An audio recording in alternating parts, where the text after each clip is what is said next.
All right, hello everyone. Welcome back to another stream for the day. This time we're sitting here with a couple of authors, the one and only Jimmy Song, who you've seen him on this show many times, and the lovely Julia Tourianski, who is not on the show quite as often, but that may change if now that you have some free time on your hands due to canceling your Twitter, which is absolutely awesome.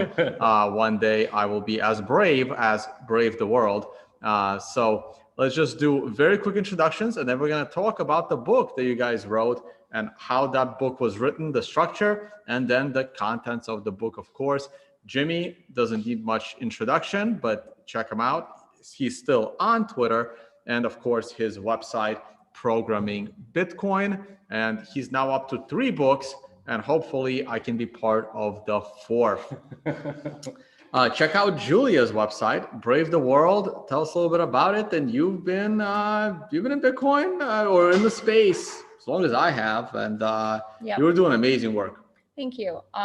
Yeah, I actually started my Twitter 10 years ago, Brave the World, and then I started a YouTube channel by the same name and a website, and I got into Bitcoin a little bit after that and met some awesome people along the way, wrote the Declaration of Bitcoin's Independence, did some videos on YouTube about Bitcoin, and the most rewarding thing for me has been just people coming up to me 5 years later saying, thanks, I learned about Bitcoin from you, and I'm definitely happy now. So yeah, that's about it. I deleted my Twitter yesterday, 10 years of Twitter.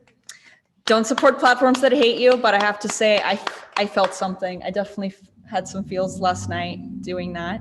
But yeah, I don't really think it's worth it anymore. Don't support people that hate you. Yeah, I'm going through the same. I think I'm going to move over to Mastodon or Dolpho's instance. You're on there, right? I'm on there. I'm for now like cross-posting to like 5 different things every time I tweet anyway. So. Right, and I got to move over somewhere. So you got a Telegram channel too. I have a Telegram channel now. It's mine more community oriented. Mine isn't as open to the public because it would get absolutely insane, and I'm not. Yeah, but Telegram might be the way to go. We'll see. And also your geese didn't attack me as I was walking by them. That was awesome. They like you. Yeah, that's rare. They've been attacking everyone lately. So did you take their eggs or no? It's a good omen. No, but I had to eat a raw egg to get initiated. Yeah, we did a raw egg in the morning. live stream eating. It's so good. So good. Oh my goodness. Raw eggs. It's basically just like water.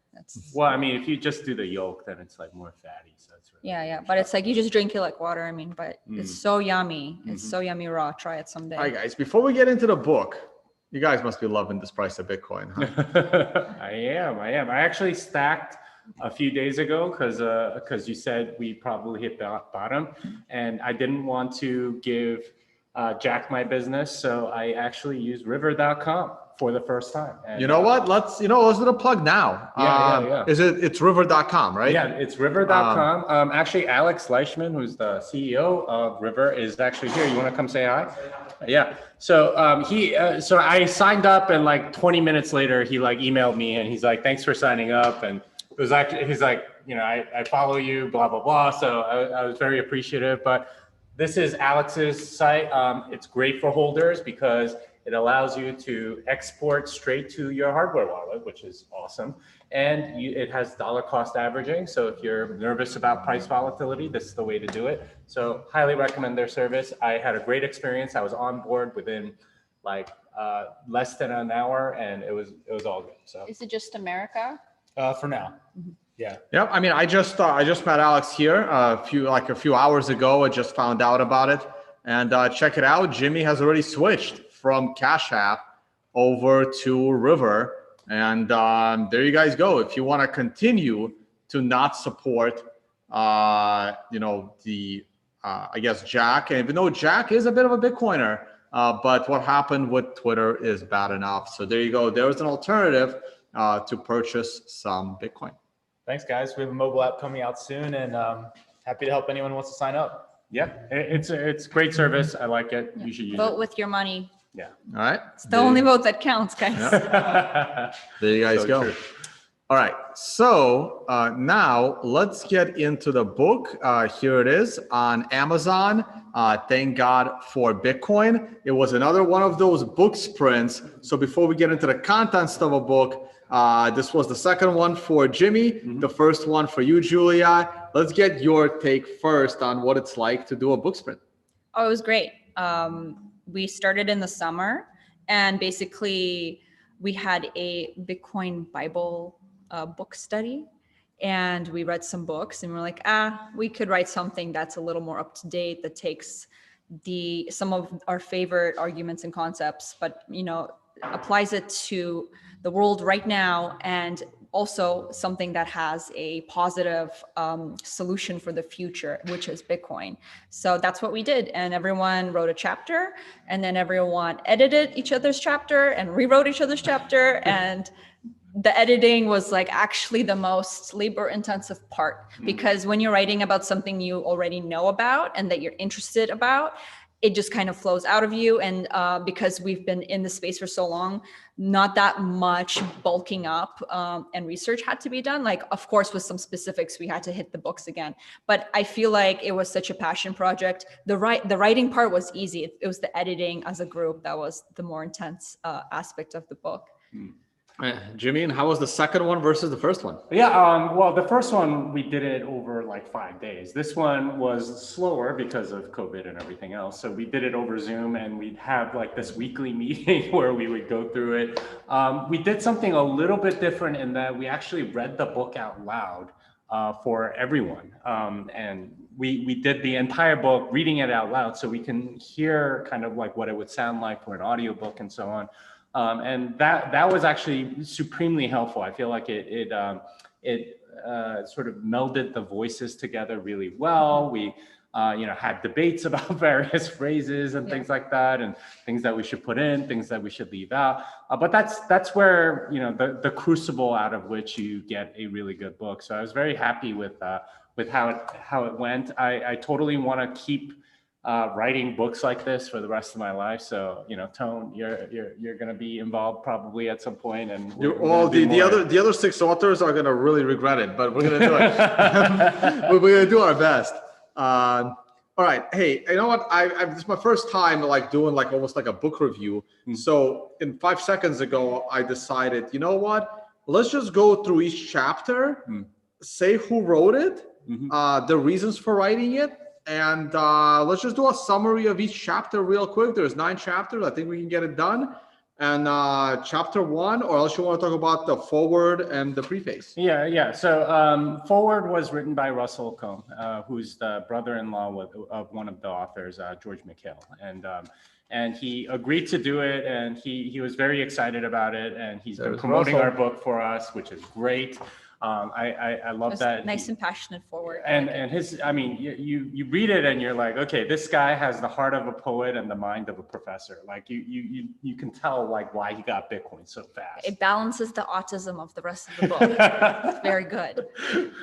So he talks about, building on solid foundation versus on like shaky rock or sinking sand or something like that. The preface just is really just a summary of what we're going to present in the book, and most of it is, hey, money is important, it's spiritual, and it's way more important to our lives than we'd like to admit. And presents here's what we're going to talk about in chapter 1, here's what we're going to talk about in chapter 2, and so on. So that was the point behind it. But just to let you know, Tone, like the first drafts might have been written by people, but literally all 8 of us touched every chapter and every sentence, significant revisions every single time. So you can't tell who wrote what chapter really, and it was on purpose. And I think we had a better work product as a result. All right, that's awesome. By the way, guys, here is Russell's Twitter. Also, he is responsible for organizing a conference called Bitcoin Is that took place in Los Angeles. I don't know if he still lives there now that he's no longer playing out there. I'm sure he's living in a state with less laws and regulations. Is he still in LA? I'm not sure, but it says Homestead. Yeah, Homestead. so Nice. he's really into all of that. But he this book kind of came out of that conference a little bit, because that's where I met George, his brother-in-law, and we started talking about Christianity, and that ended up becoming sort of like a mini Bible study. And then we decided to invite more people, including Julia, who I knew was a Christian from your conference, actually. Like when I first met her, she she told me two things. We were trying to convert someone. Well, you told me two things the very first time I met you: that you're a Christian and that you were pregnant. Those were the two things that you told me. And I was like, how do you know? I was 2 days pregnant. Yeah, and she's like, I just know my body. I'm pregnant. Okay. But those are the two things I found out. But since then, it's been great. And yeah, we created this book, and we're very happy about it. Yeah, and I guess we should let's intro the book a little bit in general. I was about to say, let's intro first before we get into each chapter. It is a book that comes at money from a Christian foundational perspective. And whether you're religious or not, if you live in the West, your morality and ethics are very, very significantly shaped and structured in the morality and ethics of Christianity. Whether you like it or not, that's just the history of, it's like water. It's like water for fish. We don't think about it, but that is how we live. So you don't have to be a Christian to enjoy the book. But I think if you are a person who strives to be moral and, you believe in things like theft is bad, you will agree with the book and enjoy it. And I think the main premise of our argument throughout the book is inflation is theft bad and immoral. And we go into the nitty gritty of all of that, obviously. And I think another big thing that we did was in a lot of Christian churches and communities, there's a hurdle of speaking about money. And a lot of people think that the Christian perspective denounces monetary gains or having money or wealth. And we really make an effort to point out that Jesus does not say that money is bad in and of itself. So another, I think, accomplishment of this book is talking about the structure of the financial system and how the money we use today is a kind of symptom of that rotten structure. And if we have a money and foundation that isn't rotten, good news, Bitcoin is both a monetary foundation and a money, then we can transact with each other in a more moral way. So I think that's kind of the synopsis and the core of our arguments in the book. Yeah, very, very well said. All right, so let's go through it. And we have chapter 1 is titled Understanding Money. So who wants to, Jimmy, you want to? Yeah, I'll start. So, we actually don't mention Bitcoin up until chapter 8. And it's not like the Bitcoin Standard book. Yeah. And the reason why we don't is that most people don't know what problem Bitcoin is solving. And we first need to present the current financial system and all of the things that are sort of wrong with it first. And we do that for the first 7 chapters. The first chapter is sort of pointing out, okay, all right, think about money and think of all of the things that happen with money from sort of a moral, ethical, spiritual perspective. And you'll notice that there's a lot of weird things that go on about money. First of all, we don't like to talk about it, especially among Christians. If it is talking about it, it's almost always about tithing or something like that, like contributing money to the church, and not about the money itself. There's a lot of discussion of that sort of assumes that money will solve a lot of problems if you just have enough of it. And all of these things are sort of societal ills that are a symptom of the entire system. So chapter 1 is really presenting okay, we have this thing called money, and there are all these things that are wrong with society today with respect to money. What's going on here? And sort of get the reader to ask that question. Okay, something feels really wrong, and this is sort of verbalizing a lot of it. And then we get to chapter 2, where we start talking about the history. All right, so we're on chapter 2.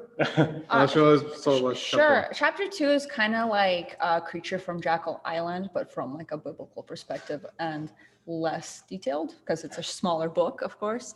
But yeah, we talk about basically as early as Greece and Rome and the history of what was happening during the downfall of those empires and what finances had to do with it. And then we talk about the banking system and all the main points of losing the gold standard and how that came about. And we also explain like why money has been used, why different types of money were used and why they weren't used eventually, or how they were abused while they were being used. So we kind of set up the problems of old money, such as gold and coins and cash. We set up and explain the problems with that money, and then we follow through on that later. So I think like the history chapter is like a lot of setups, and then all the chapters after that kind of go into the depth of what we set up. So, and you guys throughout the book have a lot of interesting quotes from biblical passages. Like I'm going to read one right here from chapter 2, page 18. Now Abram was very rich in livestock, in silver, and in gold. Genesis 13:2. Yeah, and that's part of like what it meant to be rich, was to have gold, and gold and silver were money back in Abraham's day, and obviously continues to this day to some degree. But that sort of idea of wealth and what wealth represents and how we what money is supposed to be versus what it actually is, that dichotomy is what we're trying to point out in those two chapters. And that leads us to sort of a discussion of the specifics of what's wrong with money today, which is chapter 3, and inflation. Specifically, we talk about why inflation is so immoral and evil, because essentially it's stealing from everybody else that has savings. And we talk about hyperinflation, we talk about the Cantillon effect. There's a lot of different aspects to inflation that are not entirely obvious to anyone that doesn't know the financial system. Throughout the book, we frame money as like your time and labor in your life. So doing that, when you read about what inflation is, like, you will get a sense of having your life stolen from you, because that is what it is. If you work for $20 an hour for 50 years and you save that money, and then that $20 is only worth $10, half of your life was stolen.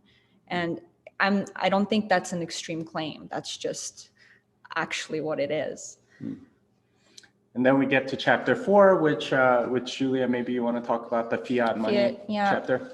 So fiat money, again, we set up and we talk about what fiat money is and what fiat money isn't, and what the difference between hard money is and paper money and all that good stuff. And I'm sure a lot of your audience is familiar with that. So this book is really good for family members who aren't, especially if they're Christian or Christian leaning, because that's already like a sell for them if it has the biblical aspect. But yeah, and then we basically do like a little example of, let's say some guys made up a currency and just like stamped it and like tried to pay for it, and you would think they're crazy, but then just like the difference is a government backs that certain currency or a government doesn't back it. And we give a lot of examples throughout history where, like, for example, during the Soviet Union, there was just like different currencies constantly dying and getting backed and unbacked. And we see this in Latin America. So that's just also things that people don't think about on a day-to-day basis, but currency that is fiat is constantly dying and having to be birthed by governments, because it's just not. People talk about Bitcoin being unstable. It's like, have you heard of fiat? Yeah. And then that leads to chapter 5, which is all about politics and the consequences on our political system. Essentially, when you have this power of money printing that is essentially controlled by government, it's this giant prize that everyone fights for. And it essentially makes everything politicized, because there's this giant pot of money that you can print at any time and you can do anything with. So the consequences of having particular leaders in power are enormous, and the stakes get much higher. And one of the things that we point out is that, people complain about all of the money in politics and they want to take the money out of politics. That's not going to happen because that prize is there. I wish I wanted to get this this analogy into the book, which is that the power of money printing is kind of like the Infinity Gauntlet, right? Like it's a power that nobody should have, but that didn't make it in. So instead, it's you have this government that gets enormous because they have that power. Instead, what the solution should be to take the politics out of money, and that's sort of a foreshadowing of what Bitcoin is, which is money that is completely apolitical, that's automatic and so on. And I think that what is happening, and you've heard me say it many times on the podcast, the current political environment since the election is what's going to destroy the US financial system. Because to me, money is the reflection of the confidence of the people in their government. And the people are losing confidence in their government. Like never before in American history. And when you lose confidence in your government, and if your money is backed by government confidence, you lose confidence in the money, which creates a society of, we talk about this in the book, of high time preference versus low time preference, which means you live for the moment and you don't plan ahead or save. And why would you save if your currency is going to be halved in 10 years or 5 years or 2 years? Or a few days if you're in Venezuela. Right.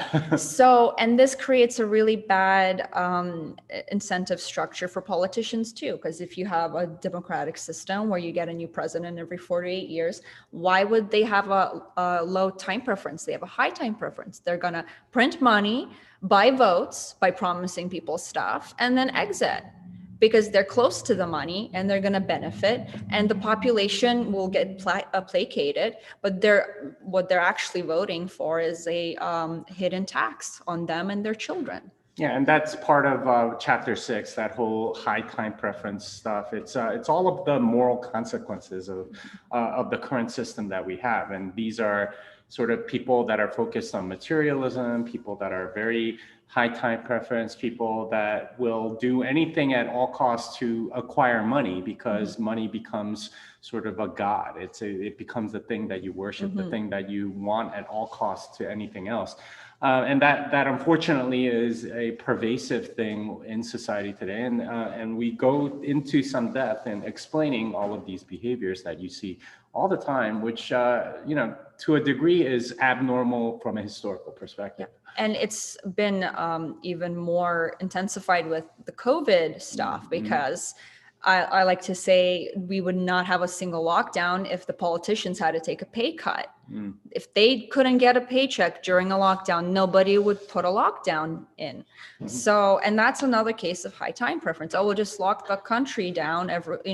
People are scared, so they'll support it. Yeah, I mean, this is just the current situation is impossible with hard sound money, because they wouldn't get any revenue. Yeah, and nobody would be getting paid, and you would can't send anyone $2,000. Yeah, and every single government employee would be crying, saying like, I don't have any money to go do anything. So it's a tool of control at the end of the day, especially in a society that worships money. And that leads to chapter 7, which is all about how it's corrupted the church. And this was a sort of a pet topic for me that I wanted to make sure that we had in there, is because we tend to think of Christianity as, or those of us that are religious, it's something that we need to preserve. But fiat money corrupts all sorts of things, including the church, and all of the different ways in which it corrupts the church we lay out in that chapter, including stuff like every church has access to mortgages, so they buy these giant beautiful buildings and they make a point of getting as many congregants as possible. So it ends up being sort of a more numbers game and sort of like a religious country club than about worshiping God. So it's a sickness that pervades all aspects, and the church is just one of the examples. But we made we made the chapter because Christians should be held to a higher standard. Like we should be practicing what we preach. And the problem we point out in the chapter is we don't even preach about this issue. So we got to start talking about money and the morality and the immorality of it. And that brings us to chapter 8, which is about Bitcoin, right? And we frame it as a more moral money. And we lay out the various problems with the current monetary system, and they are all based on the fact that there's a trusted third party, that there's a center. Yeah. So the confiscatability, the censorship. Your shirt, basically. Yeah. All of that, right? It's the three aspects of the through shirt. Yeah. Unconfiscatable, censorship-resistant store of value. Yeah. And the way this chapter is laid out and the information we got into it in a succinct way, this is perfect for people who are very new to Bitcoin. Like, even if they don't want to read the whole book, if they want to kind of get a grasp on why Bitcoin is important, they should read this chapter. And like Jimmy said, we lay it out in the format of what problem does Bitcoin solve, and why is this applicable to our everyday morality and the way we live and our system at large. So it's like a very step-by-step breakdown of why this is an important technology. And then finally, we have chapter 9, which... Before we conclude, Christine Lagarde just came out the other day saying that Bitcoin is evil money because it's used for money laundering and God knows what. Do you guys challenge that idea in that chapter? Yes. There's a specific thing, specific section that says, here's Bitcoin's current reputation, right? Like it's used for drug money and, nefarious things on the dark web. We're saying, okay, but that also happens with cash. The real reason why it's useful, there's a lot of reasons why it's useful, but among other things, it helps people like get out of oppressive regimes and so on. So especially with all of the deplatforming that's going on today, I think this will resonate with people that after reading the chapter, understand that Bitcoin is actually decentralized, doesn't have an authority that can sort of ban you or take stuff away from you or whatever. And that to us was an important part of that chapter, and that leads to chapter 9, which is the redemption of money. And this was the hardest chapter for us to write. We had to write it a couple times. But essentially, it's, an alternate title might be Bitcoin. It's also one of the longest chapters in the book as well. And it's for good reason. It's basically, the alternate title would be Bitcoin fixes this. It's Bitcoin fixes all of these possible, all of these things societal ills that we see all over the place. And here's why it fixes this. Here's why it fixes that. But all financially related. It doesn't fix your medical records or your real estate problems. No. But stuff like the fact that there's a lot of rent-seeking jobs, right? Like and a lot. It's not just financially, because as we talk about in the book, the money you use and how you use it, and it touches every single. Changes the way you live your life. Yes, and it touches every aspect of your life, and one of the examples I believe in the intro is, do we have enough money to have a child? That's not that's such a personal and life-changing part of your life and decision-making. And it's 100% touched by money. And that is, again, another symptom of the problem. Yeah, people trust money to take care of their kid. And usually when young couples don't want to have kids or are not having kids yet, it's because they feel like they can't afford it, which is another way of saying that they trust money to take care of their kid if they had enough money, and not themselves or God or their family or their community. Those are things that I think are more worthy of trust, or should be in an ideal society. But our society is just so twisted by money that we all think that money will solve all of these problems. And that's essentially what we're getting to in that chapter, is that, okay, now the focus isn't on money anymore. It's much more about what's actually important and the purposes that we can have and so on. And that's essentially what we argue in the book. Bitcoin fixes this. Yeah, and this view that money will solve all the problems, like people ask me if I'm happy with the current rise of Bitcoin, and it's great, but I would have been happier if our current life environment was not as bad as it is because of the lockdowns and the political situation. I would rather have a $5,000 Bitcoin. I've never seen Tone so sad during a run-up. Honestly, I've been around you like during every run-up, and you're just like quite sad, and I don't blame you. But yeah, let's not despair too much. But I agree with you. Like the state of the world is very interesting right now, and it is completely a reflection of our financial systems. Because, like I said earlier, you couldn't do half this stuff if you couldn't print money. Yeah, the level of repression that we're experiencing is purely a result of the fact that they have this infinity gauntlet of money printing. And if they didn't have that, you wouldn't have this. And you'd have a much smaller government, a government that doesn't overstep its bounds. Yeah, a lot less oppressive. Harder to have prolonged wars, less incentive to start wars. Yeah, and one that cares about natural rights rather than sort of furthering their own agenda or their vision of the world. And that's the unfortunate reality of our system right now. It's headed more and more towards Marxism and less towards individual freedom. But thankfully, Bitcoin is one of the few ways in which we can take that back. And that's one of the things that we put in that last chapter is like all of these other books that we've read about the morality of money and so on, they almost all end with, okay, now we need to get enough political momentum to go back to a gold standard, which is completely and utterly unrealistic. How'd that work out this year, guys?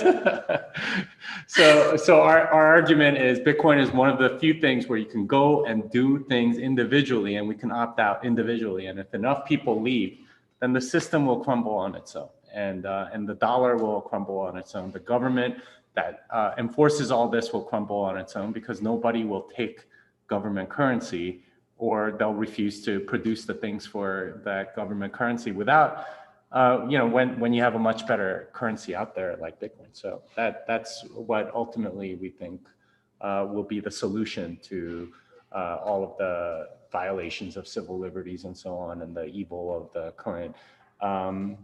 Speaking of evil, we have a super chat question. Jimmy and Julia, is your book sold anywhere else besides the evil Amazon? Yeah, on Bitcoin you can pay with Bitcoin for it. Yeah, or Lightning. And if you check out Bitcoin is website. Yeah, and if you want to order like more than 20 copies, just contact me somehow, and I'll make it happen. All right, and I do have some acknowledgements. Speaking of which, one of your other authors, Gabe, I may be heading down over to Tampa from here to see him. You got a list of acknowledgements. I see Erica Gemma on the list. I've been spending a bunch of time in Miami where she is. You guys can't really see all these names.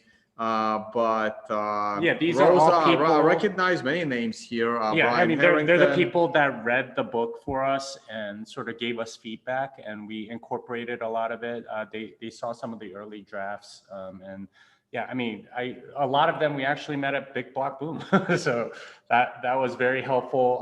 That was when I told people that I'm a Christian and that I'm writing a book, and about 40 people came up to me while I was signing the Little Bitcoin book and said, hey, I would love to be involved on this. So I put them in a group to help review. And we might be doing something with it eventually, maybe like before certain conferences, it could have like a Christian prayer breakfast or something like that as a sort of way to, acknowledge that we exist. Yeah. Sounds great. Sounds great. And it's awesome that you guys met at Unconfiscatable. Hopefully we'll see you guys both back there. I am still planning on doing that conference at the end of April. We're not yet sure where. I'm still hoping to go back to Vegas, but I don't know. Florida might win out. Like, I just don't want to support cities that had these mask mandates.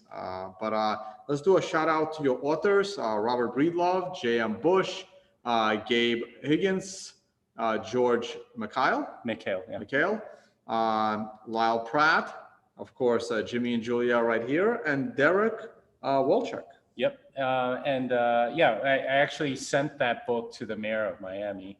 So maybe he'll read it and say, let's have the conference here or something like that. Who knows? All right. Oh, that sounds great. Any closing thoughts, guys?